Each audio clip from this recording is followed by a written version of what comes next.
Okay, it's Eric Deloach with another edition of American Authors and Others. We have a special returning guest, a book author, American Authors and Others, and a jazz New York legend. You also have, look who popped up, also for a second there, his lovely wife. That's a great, singer as well. What a great couple. But let's just start back. We're here today talking about this great concert, and he's had so many concerts. Let me add also, he's an accomplished host himself, and also a music producer. But no further ado, allow him to introduce himself to the public. Yeah, well, I got a few hats going on here. Yeah, we in recent years we were doing kind of hosting, co-hosting. My wife and I, Angela De Niro. She's a jazz singer, and she also we kind of started joining this live TV. We did a few interviews on this Ginger New York show. It's a cable station here in New York City, and we got friendly with Ginger, and Ginger decided she wanted to become a producer. So she asked us if we'd like to co-host the show, and so she get her producing chops together. So we've been doing some live TV, and it's basically an artistic kind of a show. We bring in jazz artists and various other singers and musicians and arrangers, composers, and then we sit there and we chat, and we let them do a tune or two. It's fun, and it's live TV, which makes it even more fun. So we've been. Right. Yeah, so tell me your name again. Say it 2 or 3 times. Shout it out. And throw that out. And then, let's talk some more. They say my name? You want me to shout my name out? Yes. Oh, okay. Ron Aprea. Angela De Niro. We're going to be at Birdland. We're going to be at Birdland this month, 26th, to Sunday.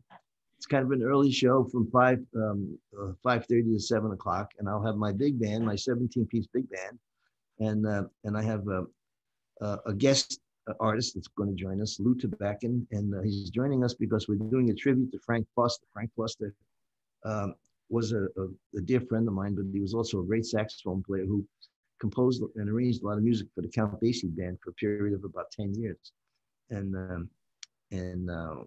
I have a lot of Frank's music. Over the years, he shared his music with me, which was so beautiful of him. And he was just kind of my mentor, my friend, my father, my buddy.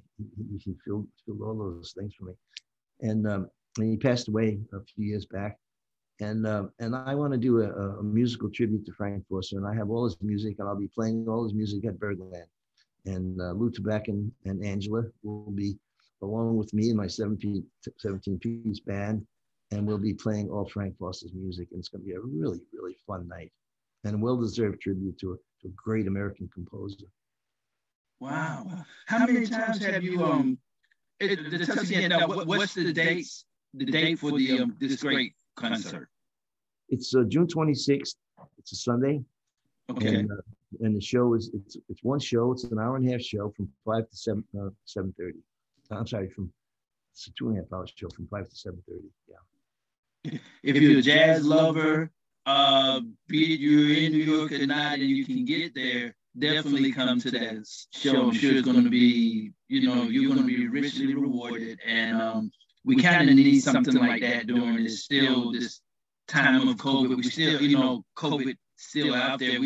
But it's not out there as it was. But you definitely would be a treat. Definitely. So, how many times have you performed there at Birdland, the legendary Birdland? I guess this will be our 6th with my band. I performed at Birdland a couple of times with Frank Foster's band way back in the 60s.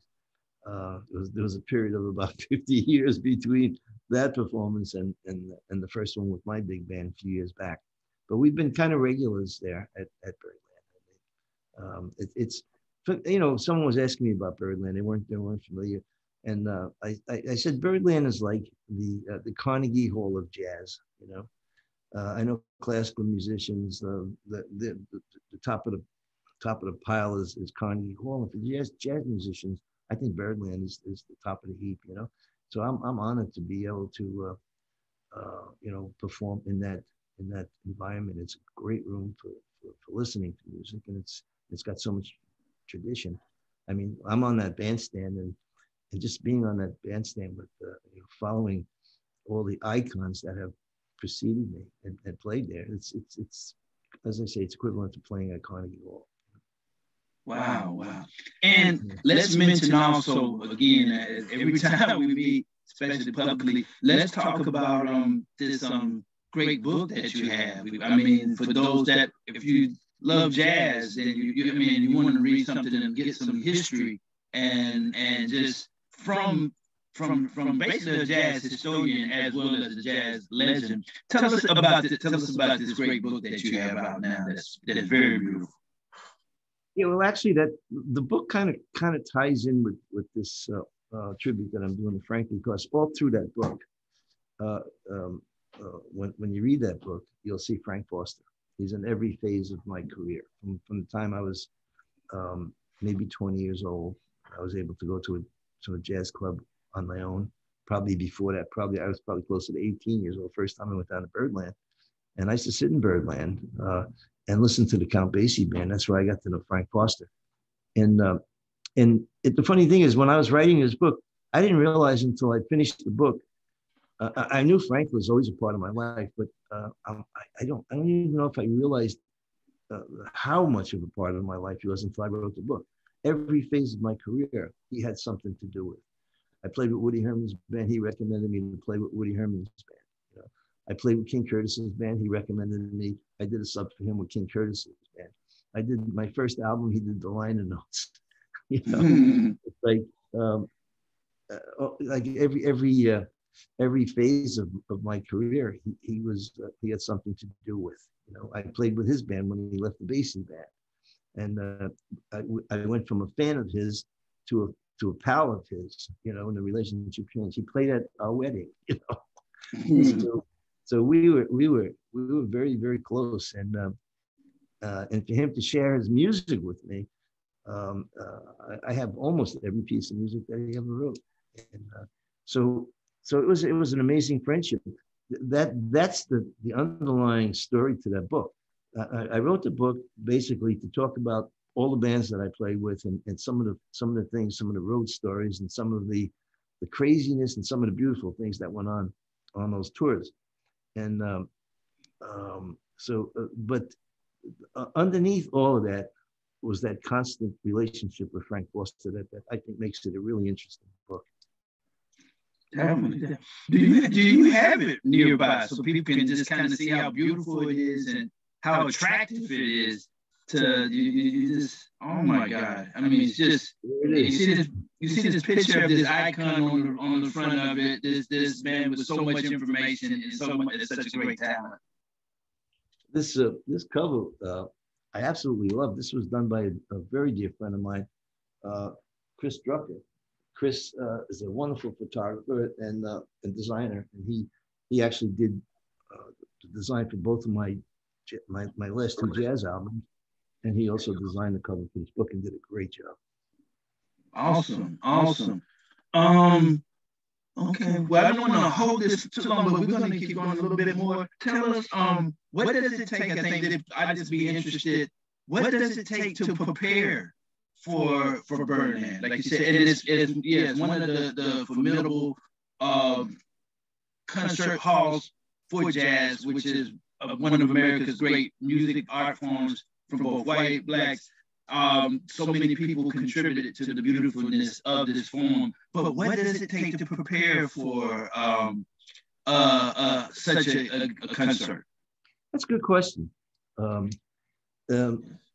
know, there are a lot of different ways to prepare for it. I have a tendency to over prepare. You know, I have, as I say, I have all Frank's music. I have a rehearsal coming up on the 23rd, which is 3 days before the performance, and I've had already 2 rehearsals in prior weeks. So that's the preparation. This next rehearsal will be focused on on the show itself, every tune in the order that we're going to be doing it at the show. And because I have a guest saxophone player named Lou Tabakin, who was also a close friend with Frank Foster's, all three of us have been friends for many years, and Lou's still around playing great. And another, I guess we can put him in the legend category. And Lou, because of his friendship with Frank, wanted to be part of this. So I decided to write two arrangements that would really fit into his style. And I molded these arrangements around his strong points. And so that was the extra. I mean, I had other music. I could have probably let him, play along with some arrangements that were already in my book. But I decided to go out, and I had a little extra time, and I wanted to do something that would make him shine. I wanted to wrap this music around his style, and so that's what I'm just in the process of finishing up now. And so that's pretty much the preparation. That and a big rehearsal coming up should get us ready for the show. Great. So you're going to really, I guess, audience is going to really get a good dose of something, a new arrangement. And when did you start? I mean, how started arranging them from going to, you started as being a fan to becoming an accomplished musician, and then as jazz artist, and then slash jazz band member of these famous bands, to act producing to arranging. How did that come about? Well, again, as I said prior, Frank Foster was part of everything, including me learning how to arrange. Frank was a great arranger, right. And he wrote all those classics for the Basie band, and I had access to those because he would lend me those scores to copy from my band, and then I would, of course, while I was copying them, I would be examining them because I had all the recordings. So now I could listen to the recordings and I could see what was making the music happen because now I had the scores in front of me. So that was the best education I could have gotten, learning how to arrange, from copying Frank's music. And then I would look at a particular spot where there would be like what we call an ensemble with trumpets and trombones and saxophones all hitting at the same time, creating that big, beautiful sound. And I would hear this on my albums, and now I would see what makes that happen by looking at the score. So I learned by copying his music. Of course, in years to follow, I did some research with people like Henry Mancini and Don Sebesky and some other people that wrote wonderful arranging books. So I studied some of those works as well. But probably 90% of what I know about arranging, I learned from copying Frank Foster's scores. Okay. Well, we're going to make this short because we want to be an advertisement piece and really get to know the musician. This is really for him. I love for this great musician, though we really don't know each other, but just a little bit here. But again, let's just tell them and recap. Let's just go back, show that beautiful book again, and tell us where we can get the book. And just want to promote the book, and then we'll go to the concert. So you got to hold that beautiful book up again. Sure. Okay. The book is The Era I Almost Missed, and the era, of course, is the big band era. And I was born at a time when the big bands were the thing, and that was the pop music. That was the pop music of the day. So, and by the time I got into the business, that era was fading. And, and I almost missed it, but I did catch the tail end of it. So I decided to title my book "The Era I Almost Missed," and it talks about my experiences with people like Louis Armstrong. Of course, with the big band era fading, we had a freelance more. So I actually worked with many bands just to pay my bills, and I even crossed genres. I did a rock album with John Lennon back in 1969. So I got to work with a lot of people because of the big band era being so bad, and because it was very, it forced me into bouncing from band to band and from genre to genre. So I got to work with a lot of interesting people like Louis Armstrong, Tito Puente, even worked with some Latin bands. So I did a whole bunch of things. And I decided to take all those experiences and put them into this book, The Era I Almost Missed. You can get the book on my website. That's ronaprea.com, www.ronaprea.com. Show it again. You have to show it again. You have to show it again. All right. And there it is. All right, right. So let me say this real quick. Oh, beautiful. That is beautiful. Tell us real quick. I mean, you got, sure they want to know. Tell us briefly about John Lennon, your encounter and working with him, about that. Well, that might take another hour and a half. Well, I mean, just briefly, whatever, you played for him, or, Yeah, did you have to come back for another interview for the real story? Yeah, that's a chapter. But yeah, I spent a couple of weeks with John. He had no longer been a Beatle, and he was producing an album, and he wanted to use horns, and he used five horns, and I was one of those 5 horns. He called us the Little Big Horns, and it was quite an experience. And during that couple of weeks, I got to know John real well. I was really surprised. I had a completely different picture of John. He was almost a very humble, shy, kind of a sweet guy, easy to work with, and very, very cool. He was into salads and fruit drinks. He was very healthy, and he was living with May Pang. Him and Yoko had separated, and May had him all straightened out, and he was looking great, and he was full of energy, and he decided to do this album with the horns. And that's the period that I worked with him. And I guess one of the more interesting parts of that experience with Lennon was he didn't have what we call arrangements. When you have 5 horns or more, usually they'll hire an arranger to write the music. But there was no music when we got up to the studio, so we were winging it. And wow. He would take his guitar into the room where we were recording, and he would try to give us the feel by playing his guitar, and pretty much leave it up to us to come up with some ideas.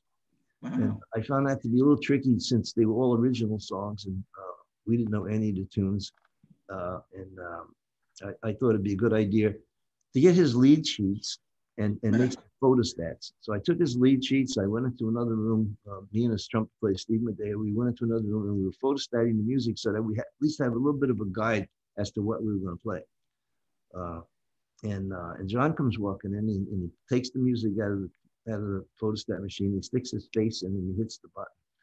And we thought he was going to go blind. I mean, 2 blinding lights. And Steve and I we would cover our eyes. And there he is with his face down on this copy machine, and two photostats come sliding out, and he hands one to Steve and he hands one to me, and he said, "Hang on to these. He said, someday these are going to be worth a lot of money." So I still have that. In fact, it's hanging on my wall right here. If I had if I wasn't so preoccupied with the pressure of doing the album, I would have had him sign it. He didn't sign it, but it's a beautiful photostat. It's in a glass frame, and it's preserved, and it looks as good as the day he gave it to me. And it's one of the more interesting things that I think happened on that session. But there were a lot of other little side stories that go along with that 2 weeks of putting that album together. And it turned out to be a really good album. He made a lot of money with it. He had a hit record. One of his hits, "Whatever Gets You Through the Night," was from that album, and that was his first #1 hit. So I'm pleased that I did that. But I mean, rock and roll was not my scene, right? But as I said, you kind of had to be flexible and be able to cross genres, and you gotta get into the studio and play all kinds of stuff. I did shows for commercial acts. I played for Connie Francis. I played for various other artists over the years. So I was doing a little bit of a lot of different things, but of course my field was being a jazz musician, and that was for me the most fulfilling. And as I said before, I got to play with some great people like Louis Armstrong and Lionel Hampton, and a lot of great bands, Woody Herman's band. So I was fortunate to have played with all the people.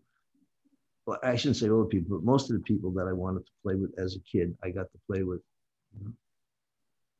Great. Now, what was the name of that John Lennon album? Walls and Bridges. Walls and Bridges. Okay. So let's go here and close and tell us again all the information for the concert. Tell us about all the information again for the concert for those that are probably, especially that's in New York, that really want something special. They need to go to this concert. Okay, it's at Birdland in New York City. And it's June 26th. And the show is, I think I had it wrong before. It's from 5, what is it? 5:30 to 7. Yeah. I think 5:30 to 7. 5 to 7:30 before. That's not right. It's 5:30 to 7. It's an hour and a half show. Okay. So here we go. I can't help myself. So put the book back up again. I can't help it. We're going to plug. The era I almost missed. Okay. Go to his website. I'll have the information in the description. And here we're going to plug it again. I can't help myself. So tell us again the concert. I know you're like, oh my goodness. But we don't want to miss anything. So tell us again the day of the concert and just a little quick thing. And I think we've done what we need to do. Okay. It's Sunday, June 26th. Birdland, 5:30 to 7 o'clock. And call Birdland and make a reservation.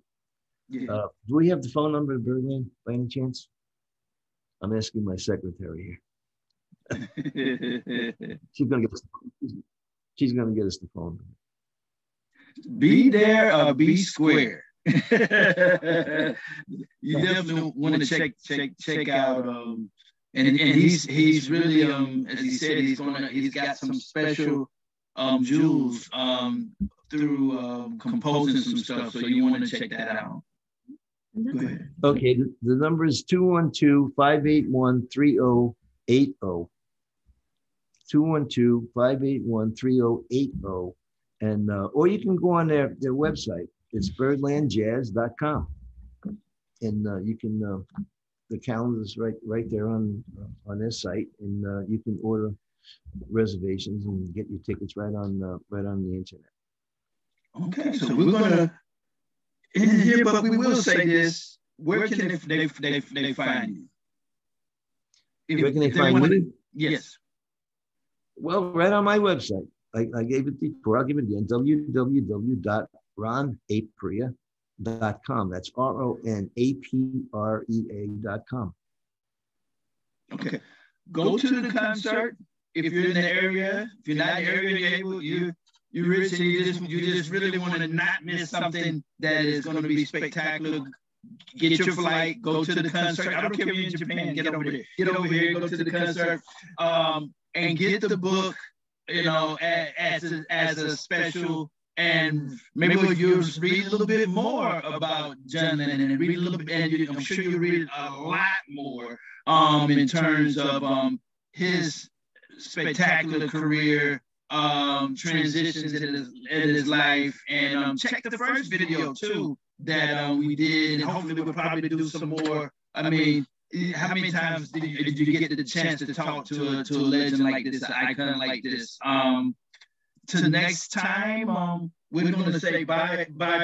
Go to the concert, get the book. Thanks. You can tell them bye. Thanks. Great talking with you, man. Right. You stick around for a second, and they have to go to the concert, get the book.